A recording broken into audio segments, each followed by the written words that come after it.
Hallo zusammen. Heute erzähle ich euch etwas über das Leben von der Hatschepsut. Sie war eine Pharaonin und hat etwa zwischen 1508 bis 1458 vor unserer Zeitrechnung in Ägypten gelebt. Den Text hat Elena Favilli und Francesca Cavallo geschrieben. Die Illustration ist von der Eleni Calorcotti. Lang vor der Kleopatra hat eine Frau 25 Jahre über Ägypten geherrscht. Ihr Name war Hatschepsut. Und sie war die erste Frau, die Pharaonin geworden ist.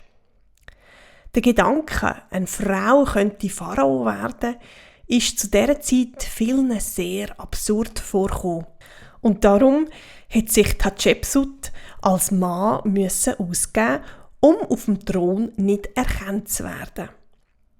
Sie hat sich als König anstatt als Königin ausgerufen, hat die weibliche Endung aus ihrem Namen gestrichen und hat manchmal sogar einen falschen Bart getragen. Hatschepsut hat länger und erfolgreicher regiert als jeder andere Pharao von der ägyptischen Geschichte. Das hat nicht gereicht, um ihren Ruf zu sichern. 20 Jahre nach ihrem Tod hat man versucht, die Erinnerung an sie auszulöschen. Statuen, die sie gezeigt haben, sind zerstört worden, ihr Name aus den Aufzeichnungen gestrichen worden.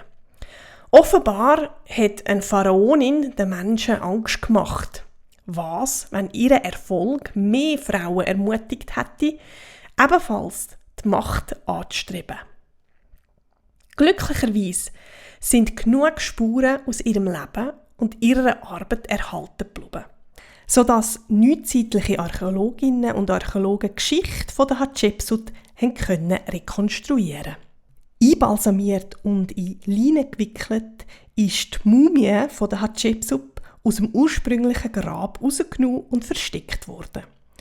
Doch vor ein paar Jahren hat man sie im Tal der Könige wiedergefunden.